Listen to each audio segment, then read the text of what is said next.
second course about HCIA security. Okay, so and the second day we're going to learn about the operating system and some server. Okay, so our first part is the operating system part. Okay, so this is forward. In the operating system, okay, the operating system is a platform that manages computer hardware and software resources. It is required for the normal operation of a computer. During the development of personal computers, there have been many different operating systems. The most commonly used in DOS, Windows, Linux, Unix, and OS. Okay, and for our course, okay, we focus on two operating systems. Okay, the first one is the Windows, and the second one is the Linux. Okay, so this is objectives. Okay, the first one describe the main functions of an operating system, and then we will learn some details about the two operating systems. First, okay, the first is the Windows system. Okay, the Windows system describes the features of the Windows operating system, and second is about Linux. Okay, also we learn some features and some advantages and disadvantages about the Linux operating system. Okay.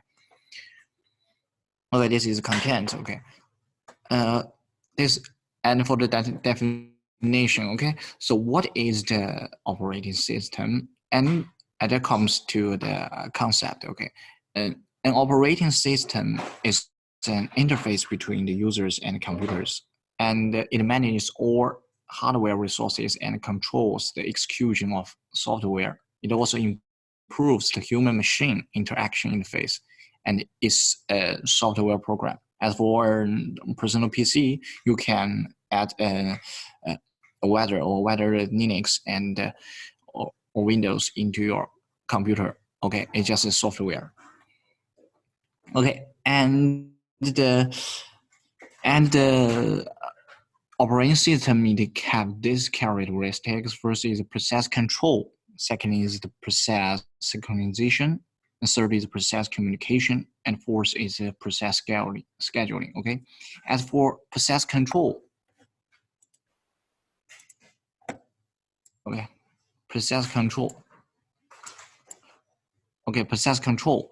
The process control refers to controlling and managing resources of running process. So this is process control. And second is the process synchronization. Okay, the process synchronization is a technique used to ensure that the current execution of collaborative process using the shared data. Okay, and third is the process communication. So what is process communication? The process communication refers to data transmission between the process. Okay, is focused on transmission. Okay, transmission is focused on transmission. And fourth is process scheduling. So this is focused on scheduling. Scheduling is, for example, it's the operating system dynamically allocates the processor resources to a process for process running.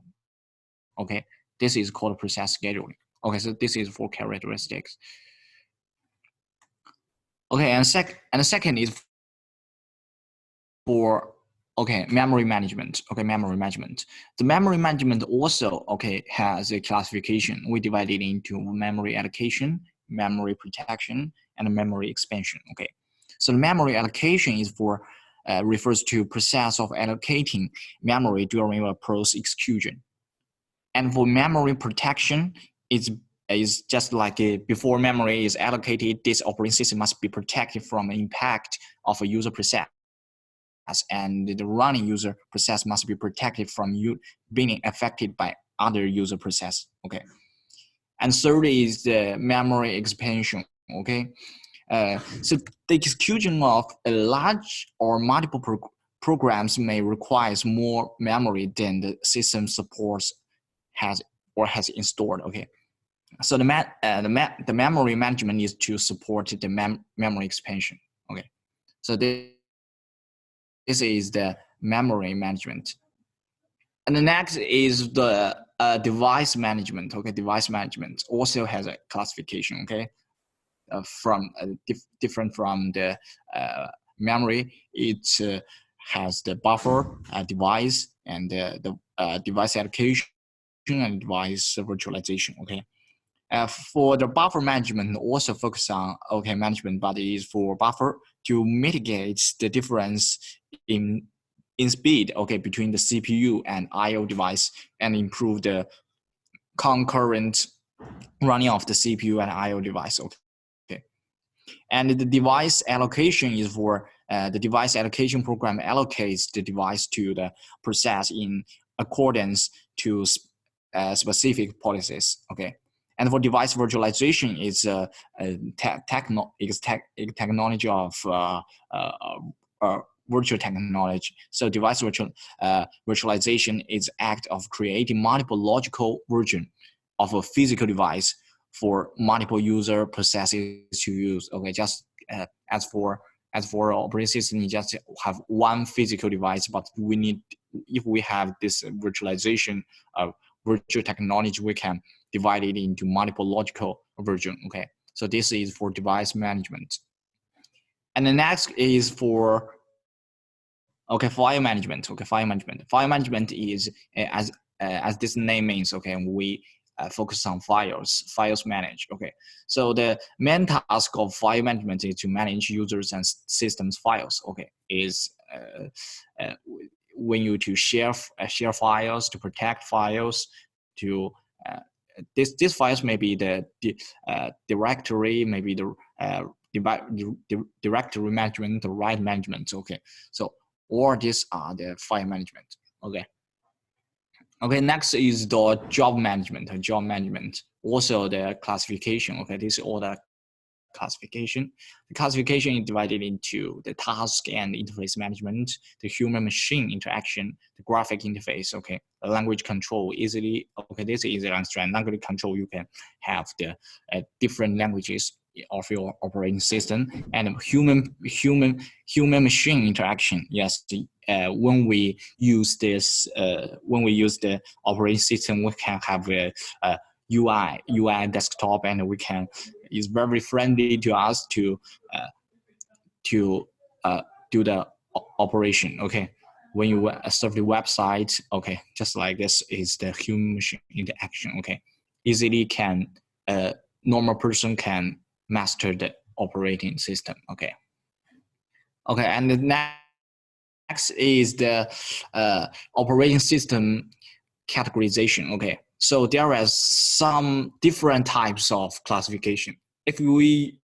classified by the application domain, okay, operating system can categorize into desktop operating system and server operating system and the embed operating system. Okay, if you classified by the number of support users, we can divide it into operating system, can divide it into single user or multiple user. Okay, and the last classification is divided in classified by the openness of source code. Okay, so this in this category, so we divide it into source, operating system, and closed source, open source and closed source. Okay, so this is a categorization. Okay, so this is just some concepts about the operating system to help you to know what is operating system and have some details. Okay, but if we want to know a specific operating system, there comes to two examples. Okay, one is the Windows operating system we used for most, and the next is the Linux operating system. We often use it into our servers to use the Linux operating system. Okay, let's check it one by one. Okay, so the first is Windows operating system.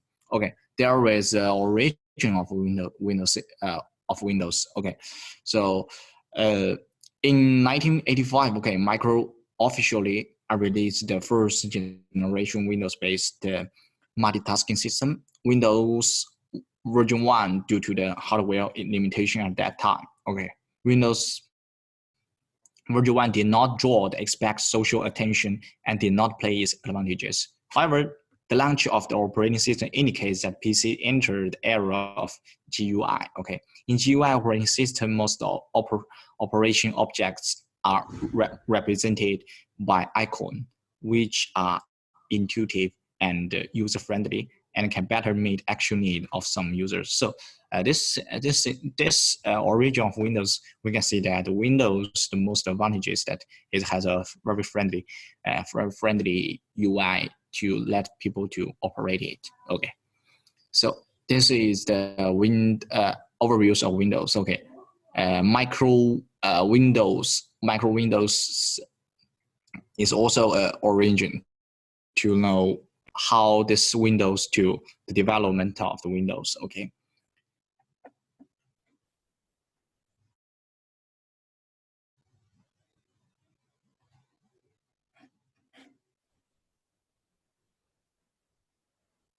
Okay. Next is the system architecture of Windows. Okay, system architecture of Windows. So in the Windows, we also have some different parts. Okay, there comes the system process, service process, applications, environment, subsystem, and Windows executive entities, Windows and graphic systems. So as for service process, okay, such as the task dispatcher and printer service, okay, users can run this process after login. Okay, many service applications such as SQL server and Exchange server run as this service. Okay. So as for this application, applications can be 32 bits or 64-bit Windows. Okay. Nowadays, most of the computers use 64 bits for Windows. Okay. And the next is environment subsystem. Okay, environment subsystem expose the operating system functions to application through the application programming interface, including the Windows API, like this. Okay, and the flagship version and the enterprise of editions of Windows also support the enhanced POSIX subsystem named SUA. Okay, this is the expansion okay, knowledge. If you are interested about it, you can know some more details about the Windows. Okay, and the next is for this is there was comes subsystem DLL is like this. The role of this is to translate a documented function into a required non-documented system service. Okay, just translated. Okay, translated a documented function into a required non-documented. Okay, so this is the architecture of Windows. Okay, and the Windows family. Okay, and Windows family. There comes development of Windows. The most familiar about the Windows is Windows 98, Windows 2000, Windows XP, and Windows Vista, Windows 7, Windows 8, nowadays Windows 10, okay? And we, most of our personal computers nowadays use Windows 7 and Windows 10, okay? And an operating system designed for server supports the special hardware, okay, contains and dedicated functions and management tools for server operation and has stricter the requirements on security and stability. Okay, therefore, such as an operating system may provide relatively lower speed. Okay, so this is the Windows family. Okay, Windows family is a development of Windows. Okay. Features of Windows, okay, we mostly learn about is it has a friendly at this third, okay, friendly, unified and friendly and neat UIS can people to easily to control it, okay, and have some more other features, okay. The first thing is intuitive and efficient object, okay, GUI that are easily learned used. Okay, the second is most widely used and most compatible operating system worldwide. Okay, and next is virus device independent graphic operations, and last is multiple and multitasking. Okay, and this is the features of Windows, and the Windows also have some disadvantages. Okay, and next later we were to compare. Okay, to compare the Windows operating system and the Linux operating system. So what's the difference between these two systems, and what's the advantages in which scenario we use? Okay, what operating system is the best way? Okay. Okay, so as for Windows, okay, this is application of Windows. Okay, we mostly use in the personal office. Okay, sometimes we use the enterprise servers. Okay, but servers nowadays we often use the Linux. Okay, your Linux operating system. But some enterprise servers also use the Windows operating system. And next is the bank ATMs. Okay, the bank ATM if you want to take money. Okay, the bank ATMs. And there was a mobile phones. Nowadays there are some Windows phones. So Windows phone, the operating system in Windows, mostly different from the Android and the iOS. Okay, they also have the Windows operating system. Okay. Okay, so this is the Windows. Okay, next we talk about the Linux operating system. It's different. Also a very special operating system we used in our enterprise or the school servers. Okay. Okay, the history of Linux is different from our Windows. Okay, the Linux operating system was developed from Unix and the domain computer operating system market. Okay. Before the Linux, we call it, there was a Unix operating system. Okay, Unix had many enterprise users and was the effective operating system standard for many small, medium, and large-size computers, workstations, and high-end microcomputers. Okay, so before it's worth mentioning that. Okay, it's worth mentioning that there was Unix operating system. Okay, the Unix. Okay, while it works on Matrix, there was some famous people. Okay, research department programmed a game. Okay, called the Space Trouble. Okay, after Bell Labs withdrew from a Matrix project. Okay, this some famous people. Okay, wrote C languages. Okay, on a machine, and the operating system they wrote was officially released in 1971, and later became the Unix recognized today. Okay, and after the Unix, we had this Linux operating system. Okay. So, however, the both operating systems are commercial software. Unix, in particular, was not popular among common users due to its high purchase price. Okay. In response to this issue, several free operating systems with most function of Unix operating system were launched. So this comes our Linux Linux features. Okay, is free for our users. Okay, it's free for our users. There comes the Linux code. Okay, so this Linux.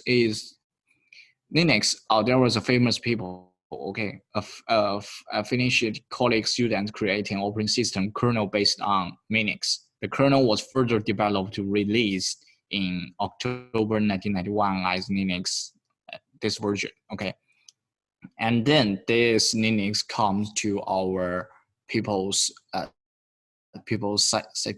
views. Okay, and in the Linux, okay, in Linux they also has the different from the Windows operating system. They also has a classification. Okay, in this we had the hardware, the kernel, the system cores, the file system, shells, applications. Okay.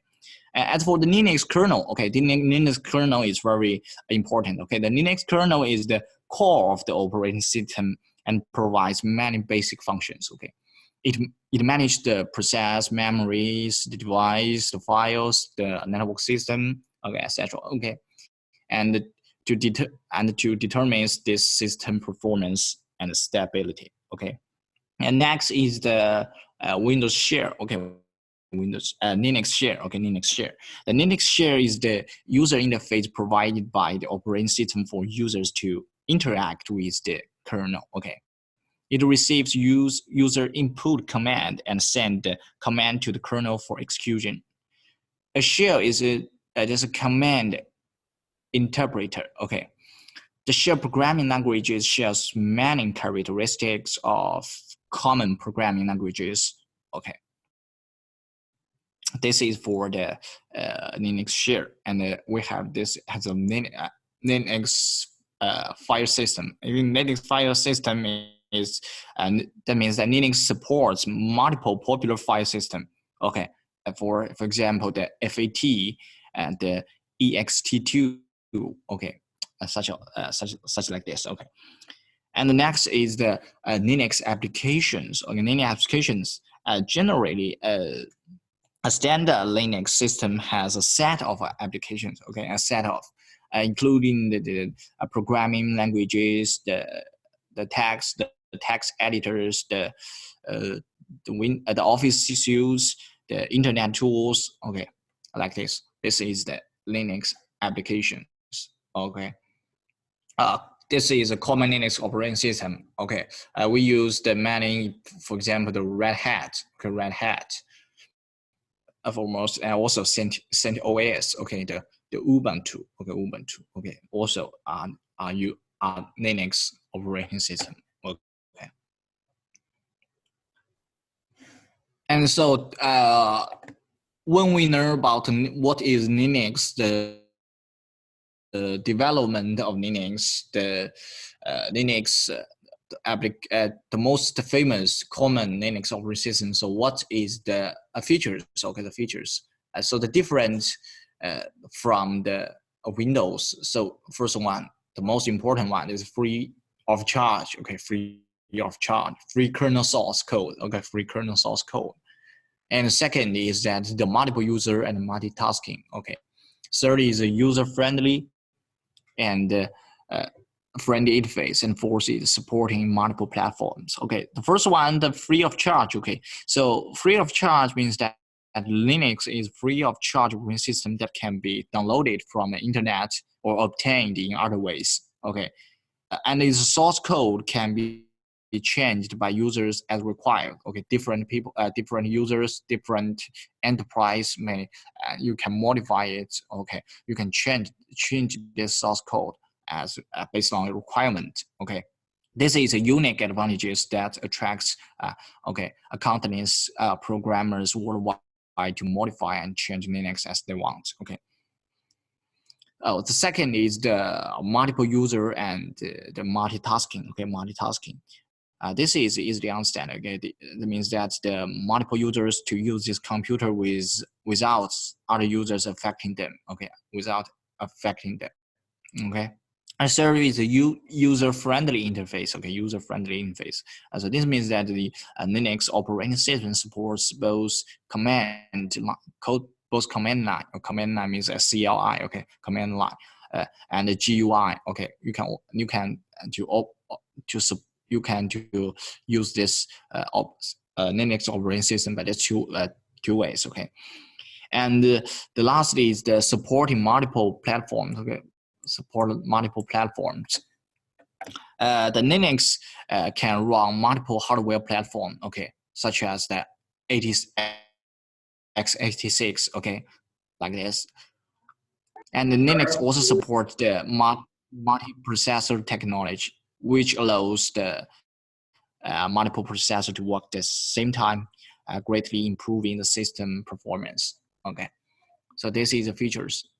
Applications of this Linux, we also have some specifics. Okay, first is military equipment. Okay, military equipment. Second is enterprise servers. So is different from the Windows. Okay, the Windows applications, okay, the applications of Windows operating system, we also have this enterprise servers, yes, but I think that Linux is used for most, okay, Linux is used for most, okay, and some gaming consoles, okay, gaming console. This is so in this picture, this is the a Sony game, yes, Sony game, okay. Okay, so after we do this, introduction of the Windows and Linux, let's compare this to operating system. So what's the advantages of this and what's the disadvantages? Okay. So in the Linux, we can see that it's free. Firstly, it's free. Okay, it's free. And in the Windows is charged. Okay, in Windows is charged. And for the software support, okay, Linux is a relatively small number of software programs can run directly in Linux. But in Windows, many software titles, including games, can run in Windows. Okay, and for security, okay, maybe more of our attackers or hackers wants to attack our Windows. Frequent system patching, a high risk, okay, but in Linux is the low risk of virus infections, okay. But our personal computer not is a very little small personal computer used in Linux, okay. Most of us we use a Windows operating system, okay. So this also is one of the reasons that's why I have the high risk of virus infection, okay. And for usage, okay, Windows is easy to use for beginners, but Linux is difficult. Okay, Linux is difficult. And for Windows, if you use a Windows operating system, you can be difficult to be customized. Okay, but because Linux is open source code, so it can based on the requirements as we talked about before. Okay, but based on requirements. Okay. So this is the comparison between the Windows and the Linux. Comparison between Windows and Linux. Okay, there comes a quiz for this our small part. Okay, small part. This after we talk about the Linux operating system and Windows operating system. So, which of the following is not a feature? Okay, not a feature of the Windows system. Okay, so think about it. So what's the advantages of Windows system? What's the advantages of Linux operating system? Okay, think about this question: A, B, C, or D. Okay.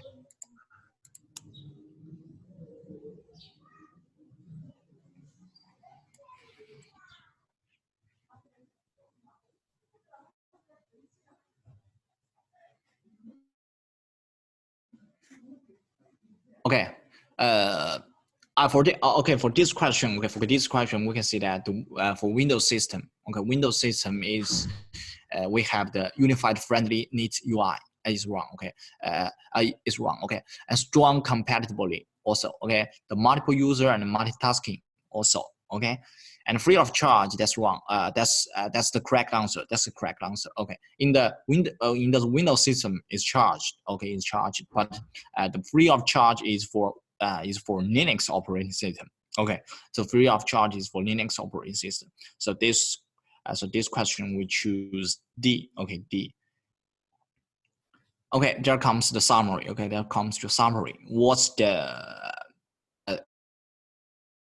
in this part, we just have the introduction or some concepts about our operating system. And firstly, we know what's the operating system. Okay, what's the operating system? What operating system, including which part? We including, for example, job management, memory management, the device management, the file management, such like this. Okay, so firstly, we know what's the operating system and some parts, okay, in the operating system. Okay, after we learn this part, we learned the two specific operating system. One is the Windows, and second is Linux. Okay, in the Windows operating system part, we know the origin of Windows operating system. Okay, the development of Windows operating system. Okay, and then Windows operating system have an introduction of in the Windows system have some small part. Okay, which part used for what? Okay, and then we know about the applications of Windows. Okay, for example, the personal office. Okay, the enterprise servers. Okay, they're like this, and then we know the features. Okay, the features of Windows. Okay, the features of Windows, or we said the advantages of Windows operating system. Okay, the most one that you need to know is that it has a friendly, friendly use, okay, for UI. Okay, so this is for Windows. And for Linux part, okay, for the Linux part, we learned also, okay, the same step. We learned the origin of Linux operating system. Second is the development and Linux operating systems applications, the features. Okay, some the Linux operating system include kernels, like the file management, like this. Okay, applications like this. Okay, and after we learn these two operating system, we do the compare. Okay, compare these two operating systems. So in the Windows operating system and in the Linux, so what's the difference from these two? For the Windows, so what's the advantages? Is okay, is very friendly. Okay, it's very friendly, but is charged. Okay, it's charged. But in the Linux, it's free of charge. Okay, it's free of charge. And in Windows, it had, because most of the personal computers use this Windows operating system, so it has a high risk of security. But the Linux has low risk of security. Okay, but and in the uh, source code, this for the Windows it hardly or difficult to customize by the users. But in Linux, because it's open source code, so you can change it. Okay, based on your requirements. Okay, based on your requirements. So this is the the compare region. Okay, so this comes our first part. Okay, first part is recorded the operating system part. Okay.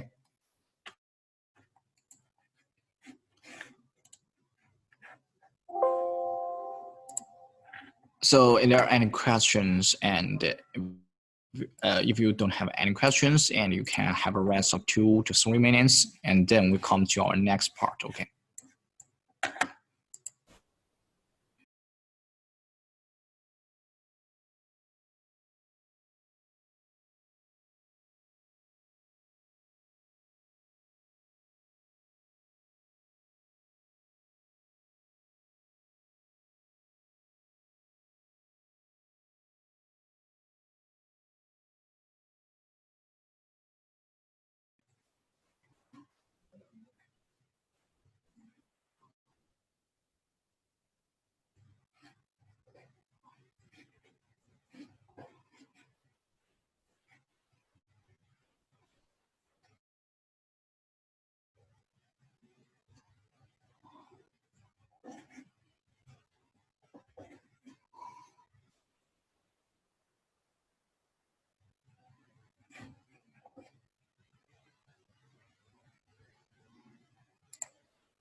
Okay, everyone. So we come to our second part. Okay, second part. The second part is for the common server types and threats. Okay, common server types and threats. Okay, this is a forward. Okay, this is a forward. And in board Sir, in the board please on your sense, mic. server is a computer. Hello, can you excuse me? Can you on your video?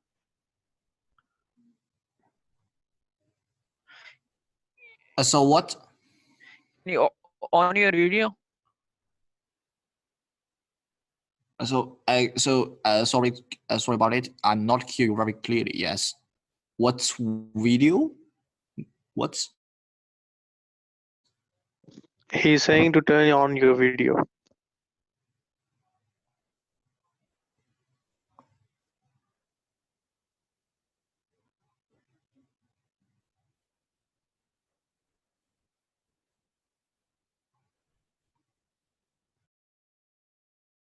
so what video?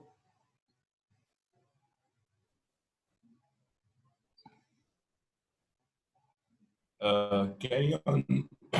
Carry on, please. Not a big deal. Carry on. Carry on. Okay. So carry on. Okay. So for the for this second part, the forward of this is that a server is a computer system that provides service to other machines over network. Okay, and most specifically, a server is a high performance computer that provides business service to external computers through a network. Therefore, a server require higher stability, security, and performance than common PCs. Okay, so this is forward. And for these objectives, okay, for the objectives, we may know that servers, there are many classifications of servers. Okay, as for the enterprise, so which servers we use for most? Okay, and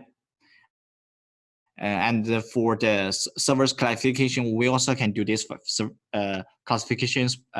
Depends on, for example, the file servers, the mail servers, the DNS servers, like this. This is one of the classifications, and we have also other classifications. And after we know the categories, we need to know the functions of common servers. So different servers may use for different things, the applications, or you can understand it as the scenarios. Okay, and the next is the security threats to the common servers. So as for the servers, how to protect our servers, how to avoid some risks, or how about the threats. Okay, and the vulnerabilities and patches means that this is opposite. Okay, because we have the vulnerabilities, so we need patches. Okay, to improve it. Okay, to improve it. So this is objectives. Okay, so let's check it one by one. Okay, the first is server overview. Okay, server overview. So what is server? Okay, what is server? Different from PC. Okay, different from PC. Okay, server is a high performance computer that provides services, query, storage, and computing to clients over a network. Okay, a server mainly provides service such as a web application, file download, database storage, and printing. Later we will know that this different things we will use the different server. Okay, for example, we maybe for web applications we may use the web server. For the file download, we will use a file server. Okay, the database storage, we may use the database server, and for the for the printing, we also can use this servers. Okay, so this is the classifications of our server. Okay, so next is about features. Okay, the features of server. Servers, we usually divide it into 4 features. One is availability, second is usability, and third is scalability, and fourth is manageability. Okay, as for the availability, a server must be reliable. Okay, because it provides service to the clients on the entire work, not to the users. Okay, who log into the server. Okay, the server must not be interrupted as long as there are users on the network. In some scenarios, a server cannot be interrupted even if nobody is using a server. This is because the server must continuously provide service for users. Server in some large enterprise, such as the website servers and the web servers used by public users, need to provide 24 for 7 days services. Okay, so this is the availability. And next is usability, means that a server needs to provide service to multiple users and therefore requires the high connection and computing performance. Okay, this is usability. And the next is scalability. Scalability means that because nowadays we have not, if enterprise schools needs to install the servers, and maybe some years ago it were to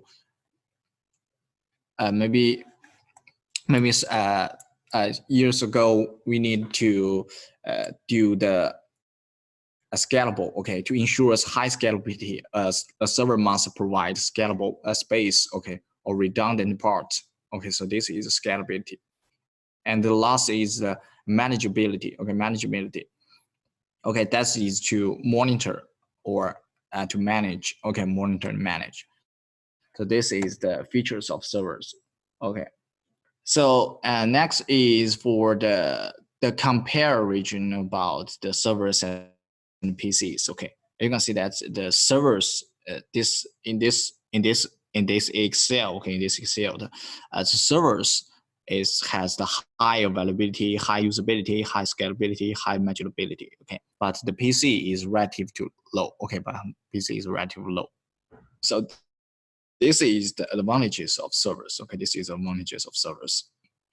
All these parameters, okay, all these parameters are higher than the PC, okay, higher than PC. And next is for the classification, okay, classifications. We have different classified, for example, by application level, by system architecture. We can also classify it by appearance, also can classify it by the usage, okay. And for by the application level, we can do four part. Okay, we have the entry level, workgroup level, okay, department level, enterprise level. That means that enterprise level is the highest one. Okay, and the entry level is the lowest one. Okay, the entry level is just a small department typically use. Okay, typically use. And for the work group. Okay, work group. If you think that the application is not complex, okay, you can use this one. Okay, and for department level, okay, department level is a higher one. Okay, it can to support the we just said the higher availability, the scalability, the manageability, and reliability. Okay. And the highest one is enterprise level. Okay, enterprise level. Okay, we often means is our core. Okay, core servers or core servers in our enterprise. Okay, and we have other classifies. Okay, classifies. I just see about it. Have a know about the classification. Okay, divided into which group. Okay, and so we can see that this. We classified by the classified appearance. Okay, rack, blade, tower, and complex. Okay, first one, a rack server. Okay, rack server. So the rack servers, this is a rack server, and there will comes to a concept for this. Okay, one U. Okay, U is U is the unit. Okay, U is a unit. Okay, unit. Okay, for height for this rack server. Okay, one U equals 1.75 inch.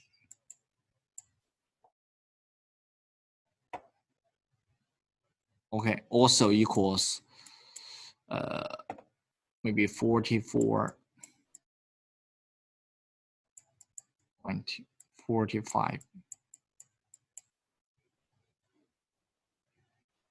Okay, so this is the unit. Okay, unit for height. Unit for height.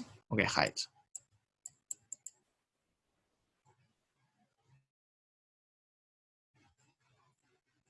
unit for height. Okay, is a unit for height. This one. Okay.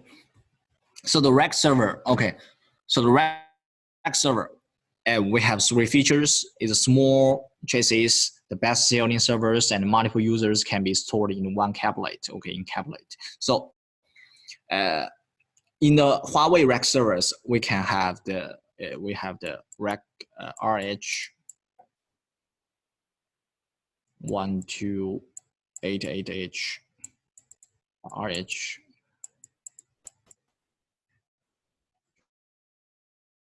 2288. Okay, this is example. Okay, this is example. So in Huawei rack servers, RH 1288 and RH 2288. Okay, so this is a rack server, and this is the picture of rack server. Okay, this is a picture of rack server. Okay, the next is a tower server. Tower servers. Okay, the appearance is different from the rack server. It's just a traditional server type and large chassis dimension and strong internal. Okay, large area occupied. You can see that this appearance is bigger than the rack server. Yes, it's bigger than rack server. So we call it just like a tower. Okay, just like tower. So we call it a tower server. Okay, tower server. And next is a blast server. Okay, it's blast server. Blast server means that you can see that this is in the blast server. You can see this is a part. Okay, you can add one part into this blast server. It has the high density.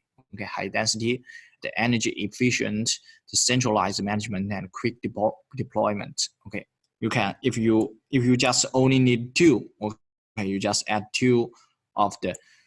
It is enough. Okay, you can have the for the scalability. You can add more part into this. Okay, so this is a blast server, and the last one is a cabinet server. Okay, cabinet server. So the cabinet server, it has high-end enterprise server with a complex internal structure that includes a large number of devices. Okay, if we use this, it's a whole rack. Okay, it's a whole rack. All of the whole rack is the is a server. Okay, it's a server. Is a complex server. Many different device units or several servers may be placed in the same. We can say that we can use the rack server. Okay, rack server into the in this complex. Many rack server. Okay, into this. Okay, many rack server into this. So this is we call it at cabinet server. Okay. Okay, this is the server view. Okay, we learned about the. Okay, we learned about the classification. Okay, classification. Okay, classification and what server and what server. Next we learn about the server software. Okay, software will often divided into different usage. Okay, for this one, file server used to file. Okay, database server used for database. Okay, mail server used for mail. Web server used for web. Okay, FTP server used for FTP. Okay, and this is DNS server. NTP server is just to focus on time. Okay, focus on time to synchronization. Okay, because if we have many devices in our network. Okay, and at each devices we want the time is the same. Okay, so we use this NTP server. Okay, NTP server to synchronization. Okay, or synchronize the time. Okay, and the proxy server. Okay, proxy server is used for proxy. So when you see the server, see the name, you can know about this server used for what. Okay, you can know about the server used for what. Okay. Okay, the first one, file server. Okay, file server. File server is for, let's say, file sharing. Okay, file sharing. This is for file server. Okay, file server, and you can do not only the server file share, you can download, upload. Okay, like this. The file server is a computer used for central storage and data file management. Okay, and it enables other computers on the same network access these files. Okay, so in the if you on a more complex network, okay, a file server may also be a dedicated network attached storage device. It can also be used as a remote hard disk drive of an other computer and allows users on the network to store files on the server in the same way. Okay. Okay, so this is a file server. And next is the database server. Okay, database server is to storage. Okay, storage the some data. Okay, so you can see that one or more computers and the database management system software running on a LAN from a database server that provides services from customer applications. Okay, this service include query update, transaction management, index, high-speed cache, query optimization, security, and multi-user access control. Okay, so this is a database server. Okay, we use this icon to for database server. Okay, so you can see that for this database server, we can do some operation. For example, okay, the query. Okay, the update. Okay, the modify. Okay, the transaction. Okay, the management. So all of these server may to support this management for the server. Okay, so this is for database server. And next is for mail server. Okay, in the mail server, in last day, okay, in last day we talk about the mail server. Remember, last day we talk about two protocol, the SMTP and POP3. Okay, and one of this is to upload, and one of these for download. Okay, on one of these download mail. Okay, in the mail server, often do these things. Okay, often do these things. A mail system consists of three components. Okay, user agent. Okay, user agent. Okay, mail server, and the mail transfer protocol. Mail for transfer protocol, just like this. Okay, SMTP in POP3. Okay. Okay, so if so, this is what mail server. Okay, is for sending and receiving. Okay, sending and receiving. Use this mail protocol. Okay, mail protocol. And next is the FTP server. Okay, FTP server. We also learned. Okay, yesterday we learned. Remember, let's review it. Okay, review it. FTP server is also for sharing. Okay, and you can also upload file and or download file. And we in the FTP we have two modes. Yesterday we learned. Okay, the active mode.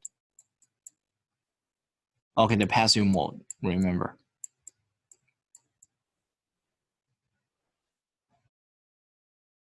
Okay, so what we learned about this active and passive, what's the difference? Okay, let's overview it. Okay, FTP server.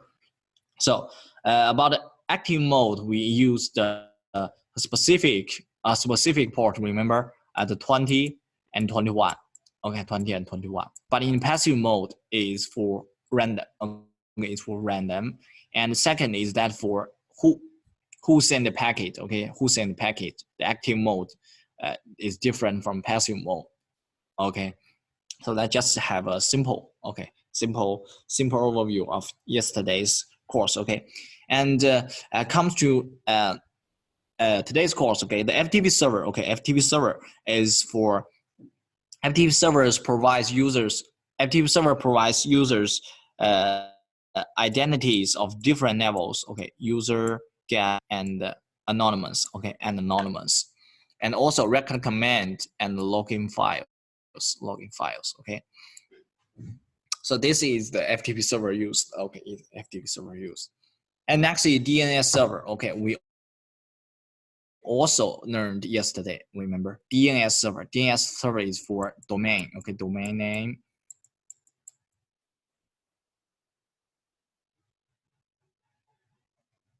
To IP address.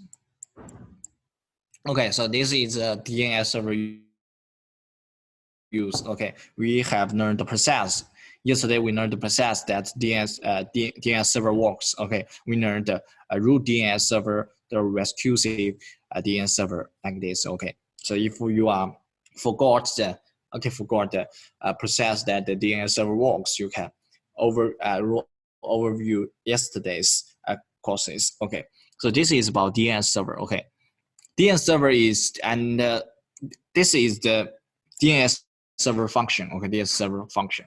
A DNS server is a computer that stores the domain name and IP address. Okay, domain name and IP address. Just we talk about. Okay, and all of these hosts throughout the network can convert a domain name into a corresponding IP address. Okay, just convert. Okay, convert. Okay, convert one. Maybe one domain name can convert many IP addresses or only one addresses. Okay, convert. Okay. This is a DNS server. Okay, and the next is about the server security threat. Okay, server security threat. And because we learned about the different servers, but our servers also have some security problems. So maybe some attackers, some hackers want to attack our servers. So what we should need to do, what we need to do to protect our servers. Okay.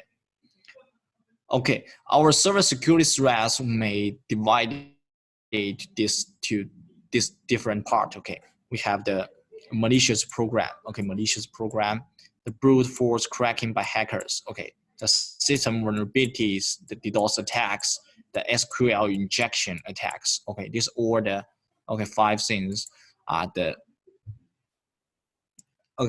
security server security threats. So let's check it one by one. Okay, check it one by one. The first is malicious program, a malicious program. So malicious program is written with attack intention, and the malicious program were divided into two classification, two types. Okay, one is independent and one is dependent. Okay, for the dependent one is cannot take effect without an application. Okay, it cannot take effect. And the other is independent. Okay, is independent. It can be self-contained. Okay, self-contained means that is independent. Okay, it's independent. So there comes two categories. Okay, two categories. And a malicious program, where often we use is what at the Trojan horse. Okay, Trojan horse, and worms and virus. Okay, virus. These things are we mostly met. Okay, we mostly met Trojan horse, worms, and virus. Okay, this is for okay. I just give you an example. So the Trojan horse is also what is Trojan horse? Okay, Trojan horse is a program or command, the procedure that appears harmless but is in fact malicious. Okay, it contains hidden code that, when invoked, performs an unwanted or harmful functions. Okay, so this is a Trojan horse, and the worms and virus is different Trojan horse. For example, the worms is just a virus program that can be replicate itself and send copies from computer to computer, or computer to computer across the network. Okay, and virus is that aggressive program. Okay, aggressive program it can copy it by itself in your computer. Okay, so the virus. And next is for brute force cracking by hackers. Okay, brute force cracking by hackers. That means in this scenario, that means that your password in your servers is not so complex. It's too simple. Maybe you said password is very simple, just like this Huawei at 123 like this. Okay, so if a hacker wants to know, he doesn't have any ways about to know what your password is, he will try it one by one. Okay, try to use the tools to try it one by one. Firstly, he tried Huawei at 321, and next he will try it 1213, and the third time he will try it 123, and he got the password. Okay, so the brute force cracking hackers, that means that is an exhaustive, exhaustive search. Just try many combinations, okay, to obtain password. So if your password is too simple, okay, too simple. If your password is too simple and it will easily to get, so this is brute force cracking by hackers. Okay, brute force cracking by hackers. And the next is SQL injection attacks. Okay, SQL injection attacks. So SQL injection attacks inserts malicious SQL commands into the input field of a web form or the query string of a page request to deceive the server to execute malicious SQL command. So let's see the process. Okay, so the first step. Okay, attackers access a website with SQL injection vulnerabilities to search that injection point. Okay, so if you are a hacker, okay, you need firstly to search that whether this web has some vulnerabilities and to inject or insert your this malicious into the web form. Okay, and second, when he search one keyword to combine, okay, combine this normal one with his SQL, okay, injection attacks into a new SQL statement to send it to the website, okay, to combine, okay, combine and set, and it comes to a new SQL statement, okay.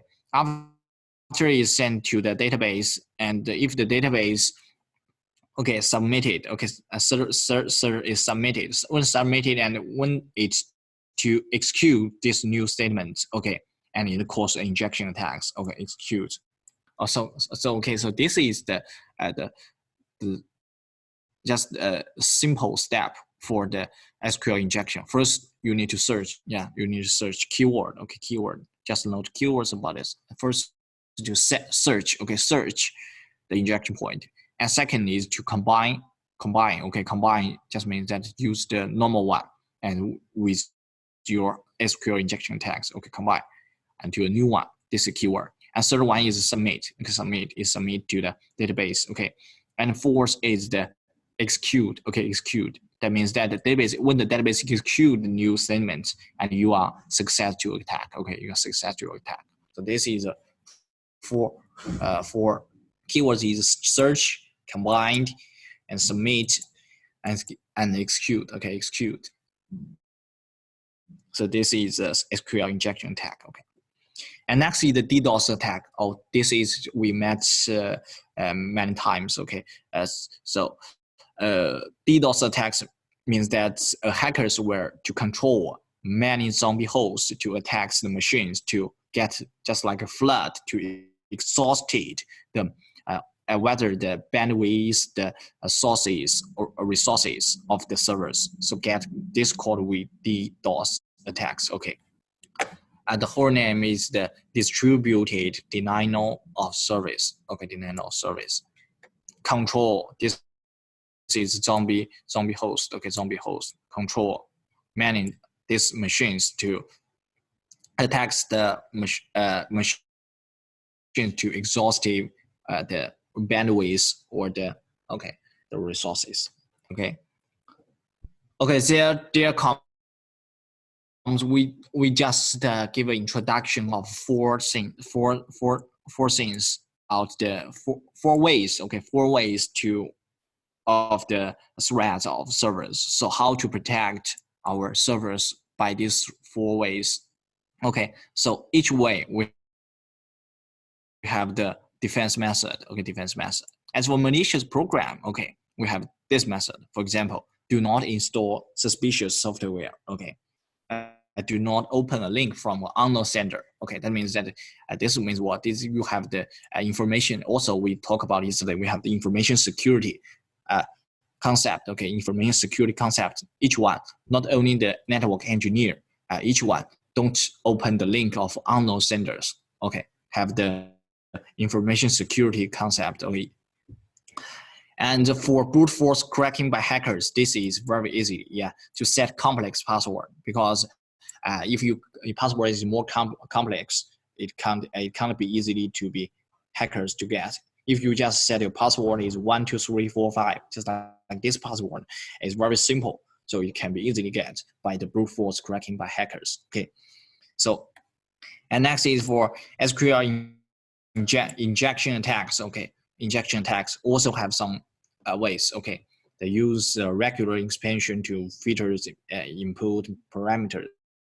Okay, also use the prepared statement into statement. Okay, this is for the web security. If you are for interested in web security, this you can know some details about web security. Okay, web security.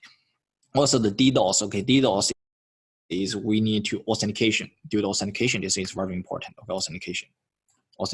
Or for example, in our Huawei firewall, we have this authentication, support authentication. We also support the redirection. Okay, this things also can protect our internal server. Okay, internal server. Okay, so next is about the vulnerability and patches. Also, because we have the vulnerabilities, so we need patches. Okay, so this is because. So what is vulnerabilities? So this is many people know about this. What is vulnerabilities? So vulnerabilities is a defect or weakness in the hardware, software, and protocol of computer system in a system security policy. Okay, vulnerabilities often are unknown and cannot be discovered in advance. Vulnerabilities are the security risks which may expose the computers to attacks because we have the vulnerabilities. So we can, so that we may easily be hacked by the hackers. Okay, or virus like this. Okay, so this is the definition of vulnerabilities, and this is a vulnerability hazard. Okay, so we can use so vulnerabilities. Or you can see that this is a vulnerabilities categories. Maybe the permission bypass, the permission escalation, the execution of unauthorized instructions, the data leakage, and the DOS attack. DOS attack means if you have DDoS attack. Okay, it's also okay. And the permission bypass and permission escalation. Okay, this two. Okay, are mainly used to obtain the expected data operation capabilities. Okay, for example, to increasing the permission of common users and obtain the administrator permission. Okay, because that as for a server, okay, we often have many users priorities. Okay, maybe often the administrator priority is the highest. Okay, is highest, and in a DOS attack, the attacker obtained the control rights of a certain device in the system to stop the service. Okay, if the controls this, they will do this. Okay, and the data leakage is mainly caused by the hackers accessing protected data, such as reading restricted files and publishing the server information. Okay, server information. So these are some categories of vulnerabilities. Okay, as for the classification of vulnerabilities, we divide it into different. Okay, if you divide by the exploitation method, is there we have the local and remote. Okay, local and remote, and by the location. Okay, by the location, we have the operating system, hardware, network, protocol stack like this. Okay, but this is by the location. Okay, by the location, and we also have the level. Okay, divided level. We have the high level, medium level, and low level. Okay, medium level and low level. So high level vulnerabilities can exploit the obtain administrator permission. So this is the high level. And the medium level vulnerabilities can be exploited to obtain the permission of common users, read the restricted files and rejected services. This is medium level. Okay, and for low level vulnerabilities can be exploited to read unrestricted files and leak server information. Okay, so this is at the low level. Okay, low level. So this is a different classifications about vulnerabilities. Okay, and so what cause of system vulnerabilities? Okay, there comes to some different ways. Okay, the defect into the software or protocol designs. Okay, that means that your software is not so perfect. Yeah, your protocol is not so perfect. So it have defected in the software protocol design. And the second is a bug in software compilation. Okay, and third is the improper system configuration. Okay, if this is for network engineer, okay, if you, or a user to improper the system configuration. And the last is limited security awareness. Awareness means that you don't know about you don't have very using that is unconscious. Okay, to do the leakage. Okay, you need to have the information security awareness, the concept of this. So the last two one is the human part. It's the human part, and the first these two one is for the product part. The product part is just for. So I think that deeply reason is for the human part. Okay, human part is. Okay, as for the vulnerabilities, comes new technology we need to know is that vulnerability scanning. Okay, vulnerability scanning. So vulnerability scanning, we have the pin swap. Okay, pin swap, operating system detection and port scanning, and vulnerability scanning. Okay, different ways to use for different things. Okay, so the pins, for example, the pin swap is often located to target host or NAP. Okay, so pin swap checks which IP address are connected to live hosts. Okay, and operating system detection or port scanning. Okay, port scanning detects open ports. Okay, open ports on a host generate a port segment or port is scanned for the specified IP address. Okay, and the vulnerability scanning often identifies security weakness in remote target network or local host. It can be used for attack simulations and security audits. Okay, so different way, different things use different things. Okay, for port, there will comes to our port scanning and system vulnerability scanning. Okay, first one, port scanning, full connection scanning. Yesterday we talked about the TCP. Remember, TCP is a transport layer protocol. Okay, it's a transport layer protocol. It's a transport layer protocol. And in TCP, we have the three-way handshake.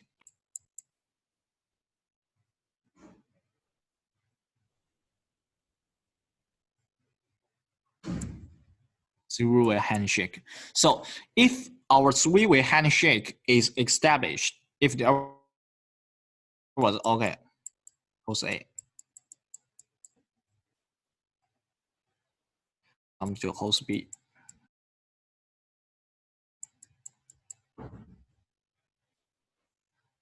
Okay, so if the TCP is established, host A and host B. Okay, so we call it the full connection scanning. Okay, full connection scanning. Okay, and the next is SYN scanning. Okay, because the TCP, okay, TCP three-way handshake is like this. The first one SYN. Okay, second one SYN ACK, and third one ACK. Okay. Okay, this is a three-way handshake. Okay, this is a three-way handshake. So, if we established, that means that these three ways are all have done. Okay, all have done. We call it the full connection scanning. If host A just send the SYN packet and when the host B give a report reply. If it give a reply, it seems that this port it can use or is listening. Okay, and the host A doesn't send this ACK, doesn't send this ACK. Okay, so this we call SYN scanning. So you need to know the difference between these two. Okay, the full connection scanning and the SYN scanning. Okay, the SYN scanning is just send one packet SYN. When the host B give the reply, he doesn't to reply the ACK. He will reply a reset to cut down the link, Okay, so this is SYN. But if the host A, okay, so let's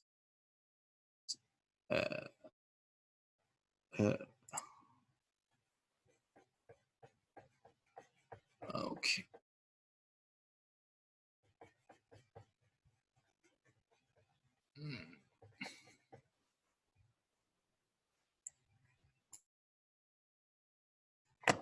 Okay, so for connection, okay, the step is the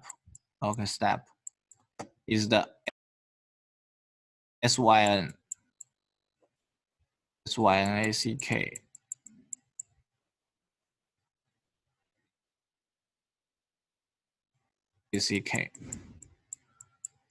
Okay, so this is the step of full connection scanning. It will establish the whole TCP. If it can establish, that means that the port is listening.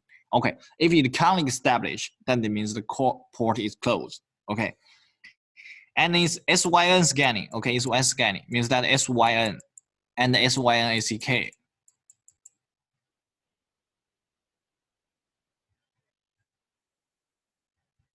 and reset. Okay, that means that in this step, okay, in SYN scanning, he don't to establish the whole TCP. When the host B wants to give the reply, he will get a reset to cut down. Okay, if it give the SYN ACK means that it's listening. If you don't reply a SYN ACK means that it's closed. Okay, and next is stress scanning. Okay, stress scanning is for connection for TCP four-way handshake. Okay, four-way handshake to four-way to finish. Okay, four-way finish. Okay, this step is that he will send a finish packet. Okay, finish packet to the destination. Okay, to the destination. If it give a reset and drop, okay, or if it just drop, this is different. Okay, if it's listen, this is a listening. Okay, and this is closed.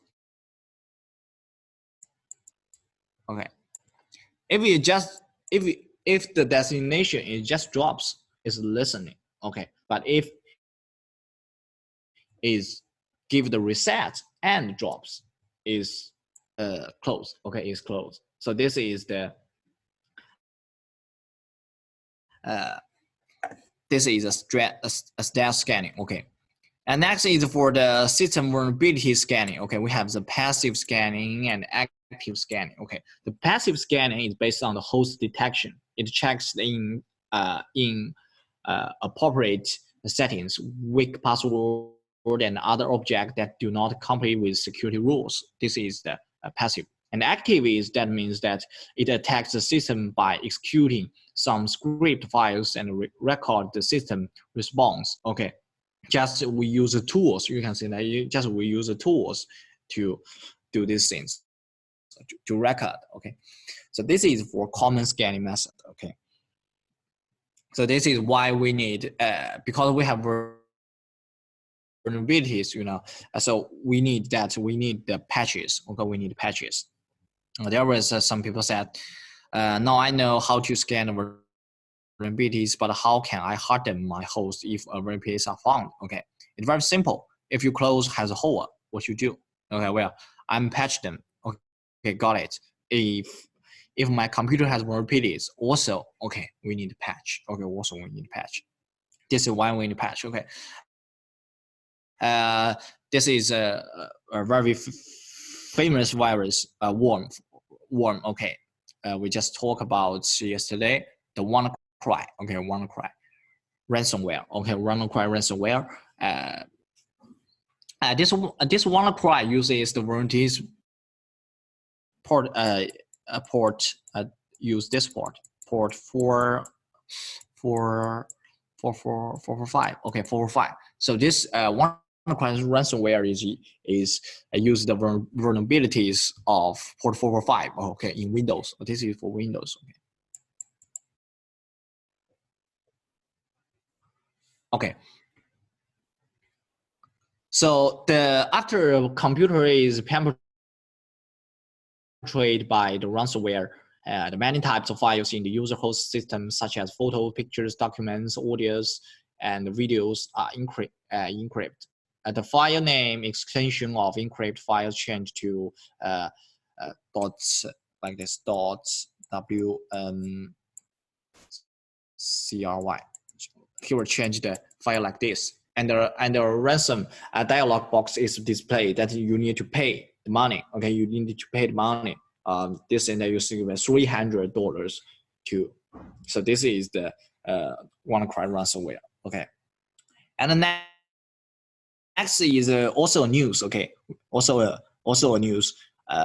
We call it the Zhuang vulnerabilities or Zhuang vulnerabilities. This is in the 2016. Okay, 2016.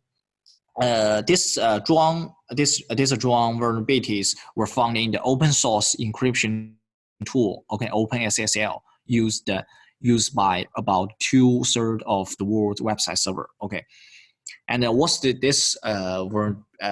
this vulnerabilities allows hackers to attack website to read encrypt information such as password, credit, business secret, and financial data. Okay, also a news. Okay, so this is Zhuang vulnerabilities. Okay.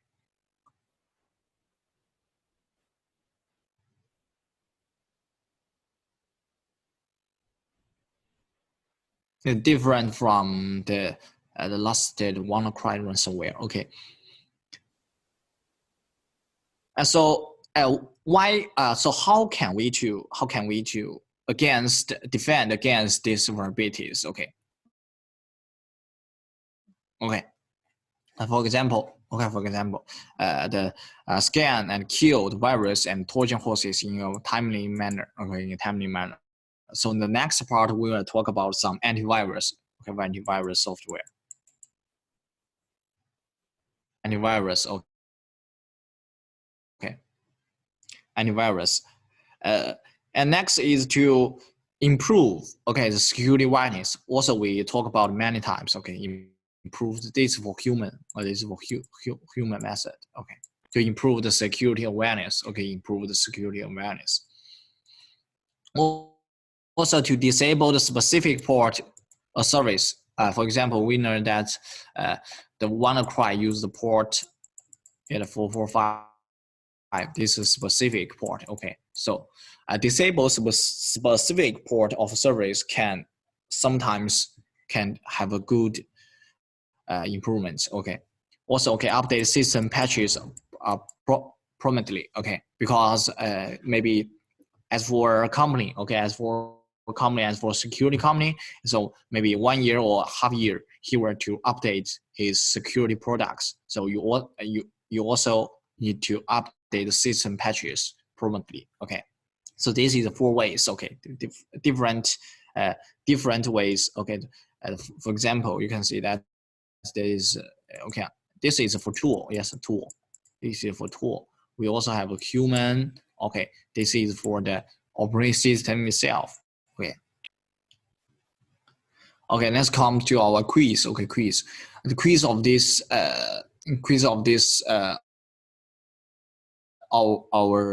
this course. Okay, the first one: which of the following is a server that provides file transfer and access file on the network? Okay, on the network.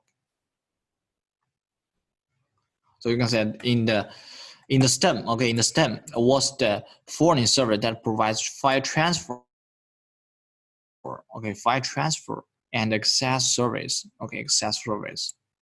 This is for what? This is for file transfer means what? File transfer means is upload, download, or share, like this. So what is the? That's what is the correct answer. So okay, so FTP server, yes, FTP server, and DNS server is for what? DNS is for domain and IP. Yes, this is for this. NTP server is for what? Is for time. Yes, for time synchronization. Okay, synchronization. Okay, time synchronization. Okay, database server is for what? Database server to storage data.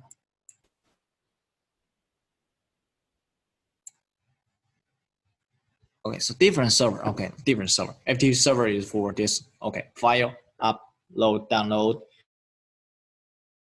share. Okay, and DNS server, domain, IP address. Okay, NTP server, time synchronization. Okay, time database server, store data. Okay, or to do the managing, to monitor, to modify. Okay, like this. Data server. Okay, so this is the first question. The second one, which of the following are the causes of network vulnerabilities? Okay. This is a multiple choice. Okay, multiple choice. This is a multiple choice.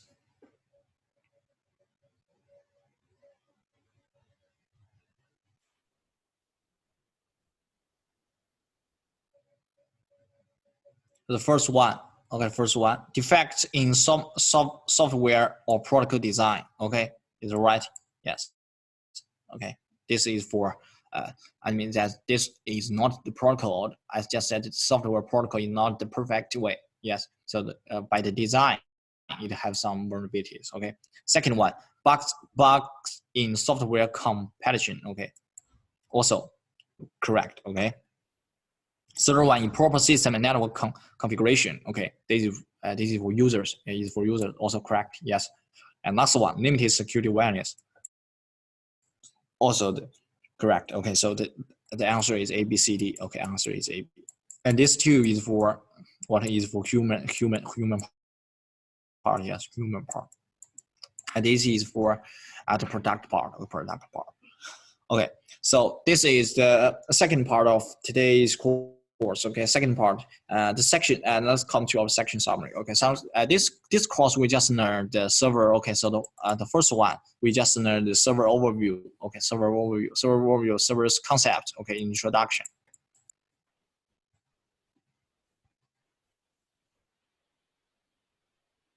So introduction. So what's and we also have the classification. Okay, classification. We have the divided by different. We have learned it by appearance. Okay, appearance. We also have learned by what? Level by level. We have what? We have the level. In the level part, we have learned the entry level, the enterprise level. Okay, just like this. Okay, and appearance, we learned the rack. Okay, the rack, the blade, and the complets. Yeah, like this. Okay. Second, we learned about the classification of the server. Okay, we learned about the many things. Okay, the FTP server. Okay, the mail server. Okay, the DNS server. Okay, the NTP server. Okay, like this different database server. Okay, database server. Okay, many servers. I just not do all the examples. Okay, FTP server. Yes, FTP server. We just know about for upload, download, sharing to transmission the files. Okay, and we also do a review to the yesterday's course. Yes.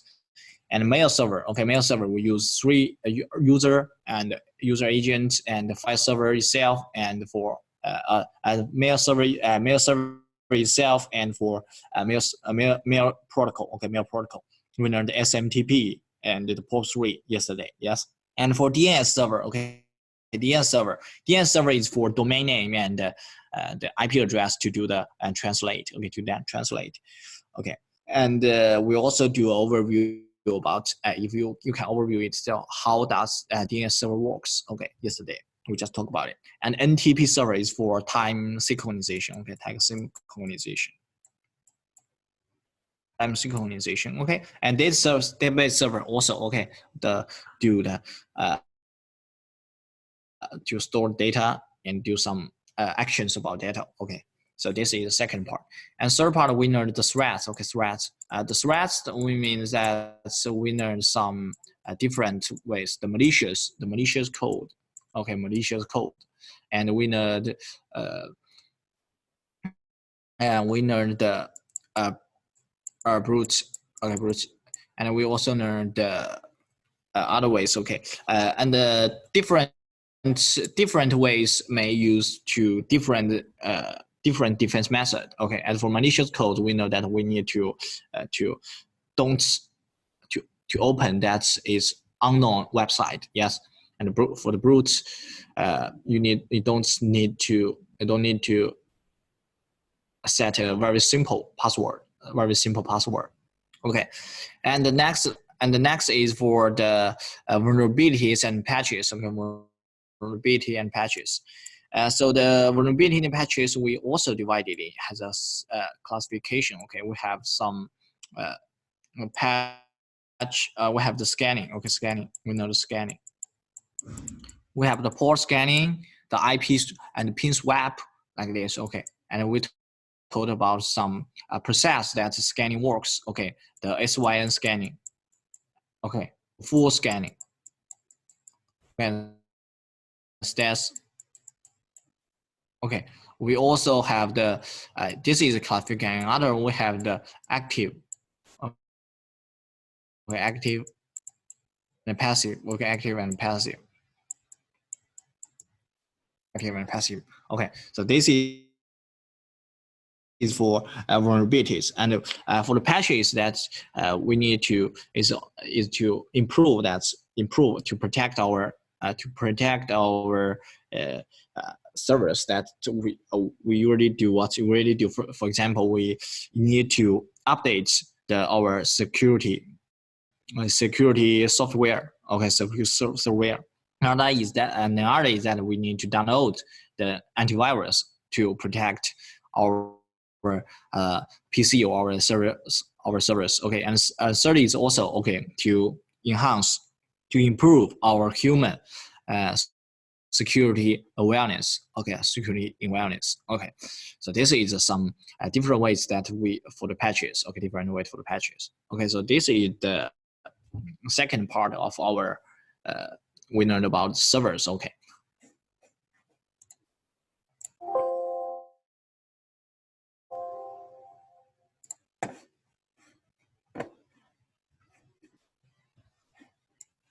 Okay, so if you have any questions, can ask me, and if you don't have questions, can have a rest. Okay, have a rest, and we have another part. Okay, another part, maybe 10 minutes later, we come to our third part. Okay.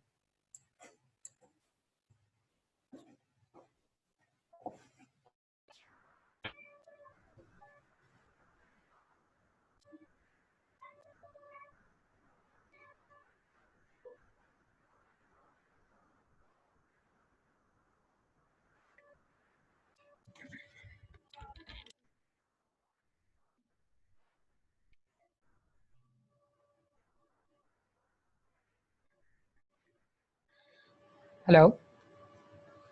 Hello.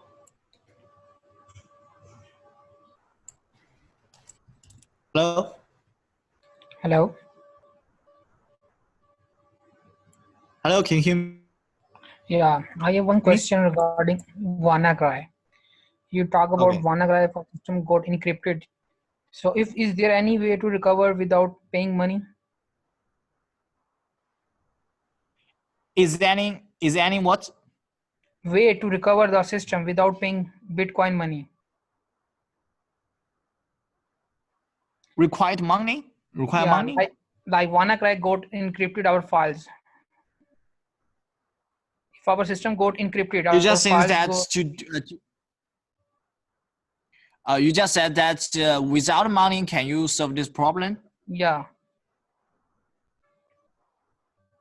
So this is because we are not to nowadays we not to focus on this how to solve this is it require money or not require money. So our Huawei is more focused on the to defense. So if you if a WannaCry comes to our for example our internal network, we just to cut down to use the firewall or use other security device to cut down this virus, not to focus on how to avoid that do not pay money this part. Okay. Okay.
Okay, so everyone, so let's continue our last, the third part, the last part of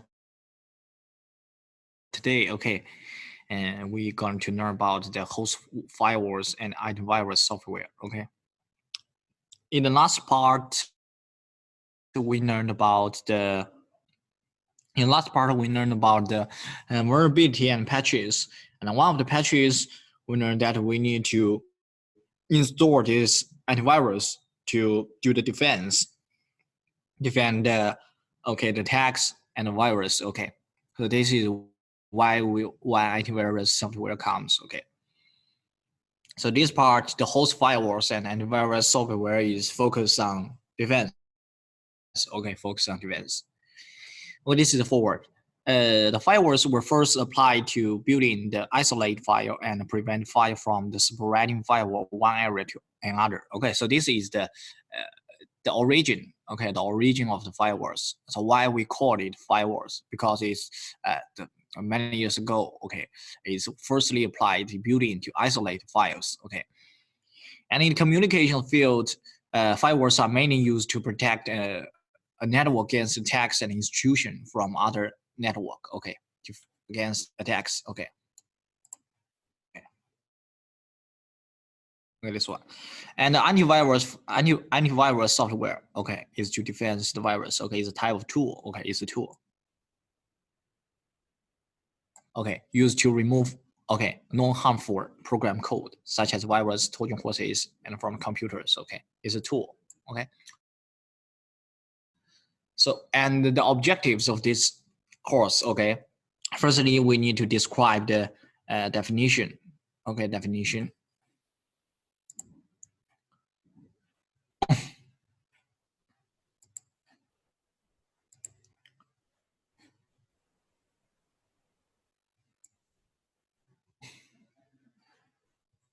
Okay, we need to describe the definition and the categories of firewall. Okay.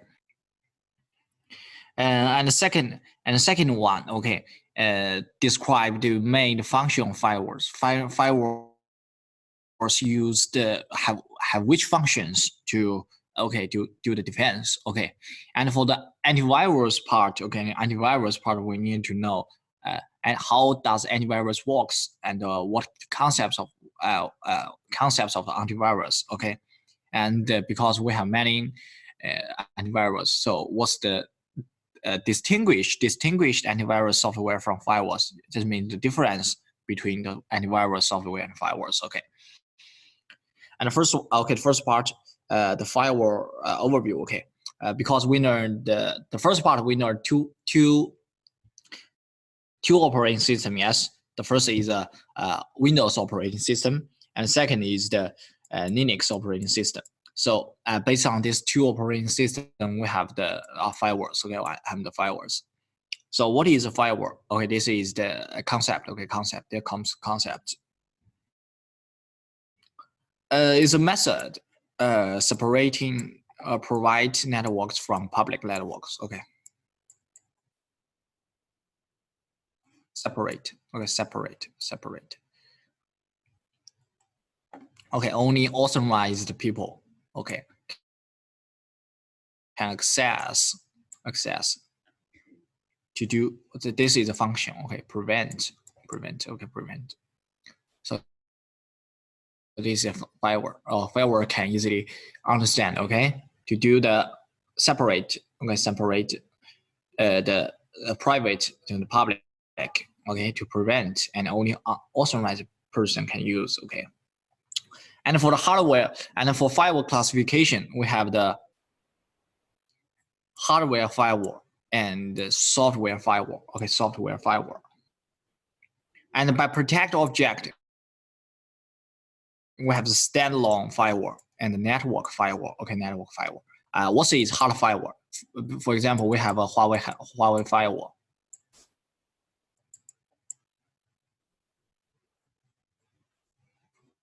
We call it USG. Okay, USG.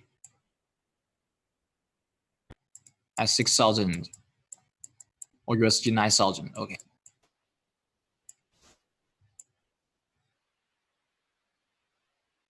Okay, so this is the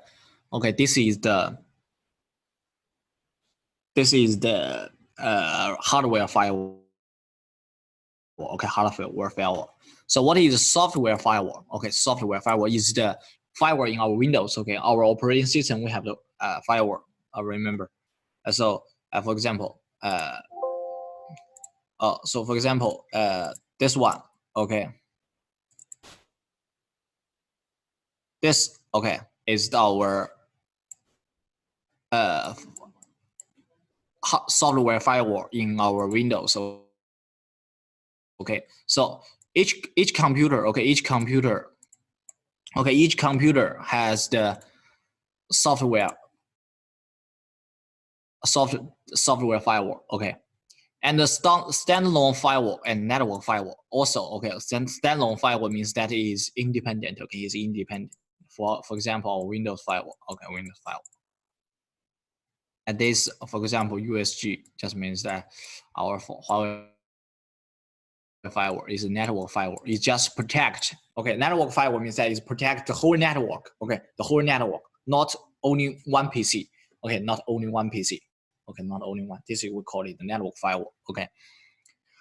Okay, there comes our first Windows firewall. Okay, Windows firewall. Windows firewall uses the software firewall to build Windows OS. Okay, and this is a simple step. A simple step that's to do the protect our own personal PC. Okay, personal PC, and this Windows firewalls in English language. There was a firewalls picture. Okay, you can change the notification settings, turn Windows firewall on and off. Okay, so this is the Windows firewall. Okay, Windows firewall.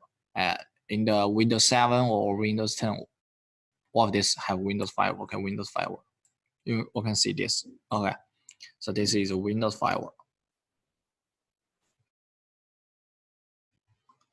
Okay, one way to do the configuration of the firewall. So okay, you can allow an app or feature through the Windows firewall. Okay, you can change these settings. For example, adds, changes, removes. Also, you can do this or modify. Okay, you can do these settings. Okay.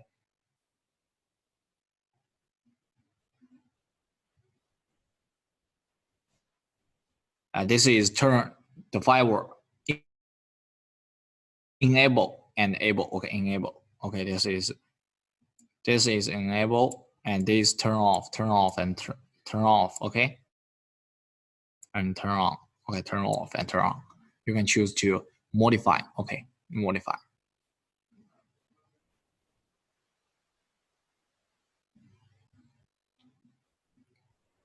Okay, so to enable the firewall for a type of network for security protection, or disable the firewall so that all apps can pass through. Okay, all apps can pass through. The Windows for enabling and disabling change notification is the same as that for enabling or disabling Windows firewall. Okay.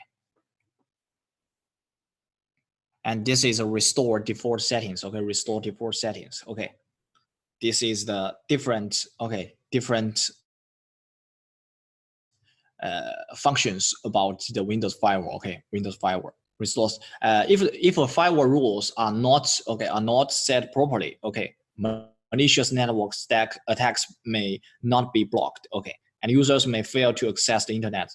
If this situation occurs, okay, click restore default to restore the Windows firewall to the default settings. Okay, that means that if you have some improper configuration, let the users can't to normally access. Okay, you can to use these functions to change it to the default settings. Okay, change it to default settings. Okay, this is advanced Windows firewall settings. That and before this is normal, and this is advanced Windows firewall settings. You can see there have some more functions. Okay, the domain profile. Okay, the provide profile. Okay, public profile. Okay, all these things. Okay, just do the introduction. Okay, okay. This is for Windows firewall. You can do some based on requirements. You can do the advanced settings on Windows firewall. Okay, it has a support strong settings. Okay, strong settings. Also, you can set the rules. Means that if you need to only need to specify a specific port. Okay, for example, for example, okay, this port. You can say that rule controls connections for TCP and UDP port. Means that you can specify a rule that controls connections for specific local ports or all ports when they use public networks. Okay, or if you choose the custom. Okay, custom is customized. Yes, you need to specify a rule that controls connections for specific local programs when they use public networks through the predetermined source and destination port and IP addresses. Okay, so many things you can choose. Okay, to help you to do the Windows firewall rule settings. Okay, so this is Windows firewall. Okay, and next is for Linux. We talk about the IP tables. Okay, IP tables. IP tables introduction. This is IP tables is a free package filtering the firewall if it involves along with the development of Linux kernel and has undergone four phrase. Okay, four phrase at version 1.1, 2.0, 2.2, 2.4. Okay, 2.4. Also, okay, IP tables structures, we have the, okay.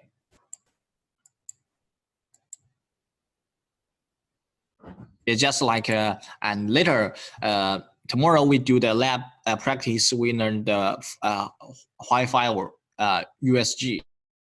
So we also have the security policy. This is just a very, okay, similar to that. Okay, we need to set rules to do the IP tables. Okay, this is a structure.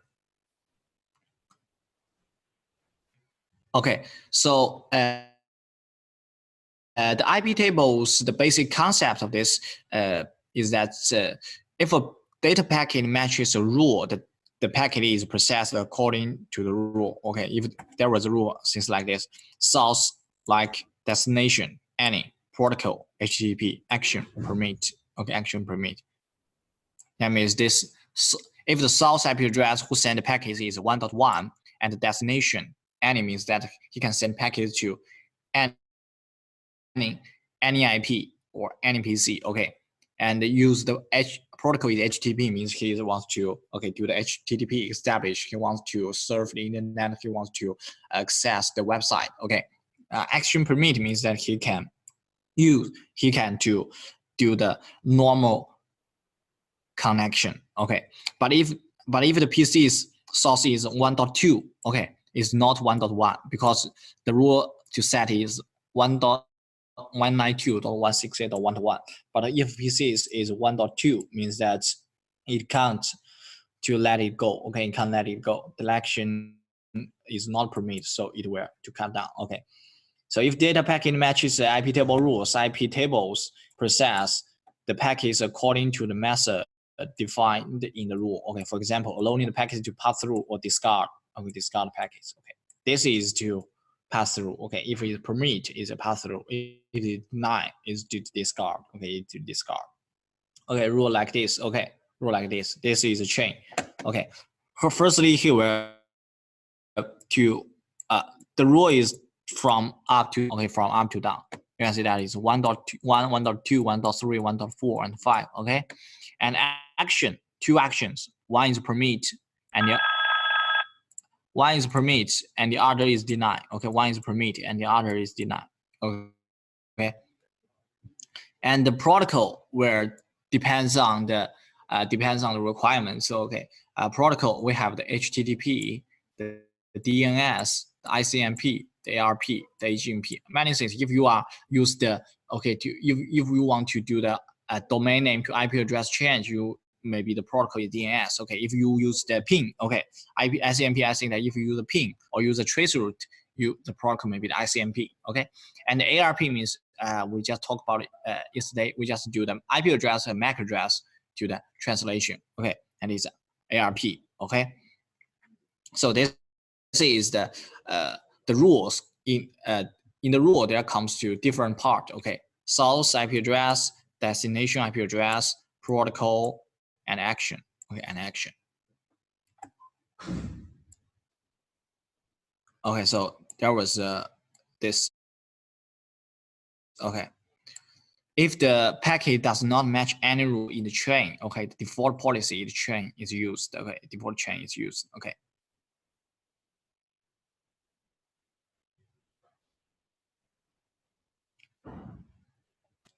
Okay, there are basic concept of IP tables. Okay, there was different things. Okay, the first is filter table. Okay, filter table is permits or denies a data package. Okay, and the net table translate address. Net means okay, network address.